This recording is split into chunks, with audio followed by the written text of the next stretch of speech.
చేసి పబ్లిక్ ని డిస్టర్బ్ చేశావు. I'm taking disciplinary action against you. నిన్ను 10 రోజులు సస్పెండ్ చేస్తున్నాను.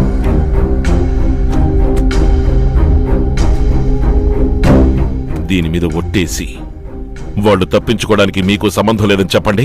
ఏంటయ్యా నువ్వు అనేది? నిన్న రాత్రి ఉచ్చపోసుకోవడానికి కూడా తీరిక లేకుండా 40 మంది పోలీసులు కుక్కల్లా సిటీ మొత్తం గాలిస్తూ తిరిగాం. ఏం జరిగింది ఏమైంది అని ఒక్క మాట కూడా అడగలేదు. దెబ్బలు తగిలిన పోలీసులకి కన్ను పోయినా కాలు పోయినా ప్రాణం పోయినా ఏం పోయినా వెంట్రుకతో సమానమని రాత్రి పార్టీ ఎంజాయ్ చేస్తూ కూర్చున్నావు. మనిషి వాడువో నరసింహం, ఎక్కువగా మాట్లాడుతున్నావు. సహాయం పెళ్ళం కిరసనాయలకి ఎత్తక ముందే వాసన పసిగట్టి నువ్వు నాకు ఫోన్ చేస్తావు. గొల్లపురం ఏరియాలో బండి ఆగడానికి ముందే పరిగెత్తుకుంటూ వచ్చి నన్ను పనిచేయకుండా నువ్వు అడ్డుపడతావు. ఏంటయ్యా ఏం జరుగుతోంది ఇక్కడ? ఏ ఊరు మీ అందరిది? ఎవరో మీకు ఉద్యోగాలు ఇచ్చింది? నిన్ను నువ్వు డిపార్ట్మెంట్ కి చేసిన ద్రోహానికి నా ఉద్యోగానికి రాజీనామా చేసి కాకినాడ టౌన్ లో నిన్ను పరిగెత్తించి నడి రోడ్ల నరికి పారేసావండి. నువ్వు వేసుకున్న యూనిఫాము ఈ సీటు మాత్రమే నిన్ను కాపాడుతున్నాయి.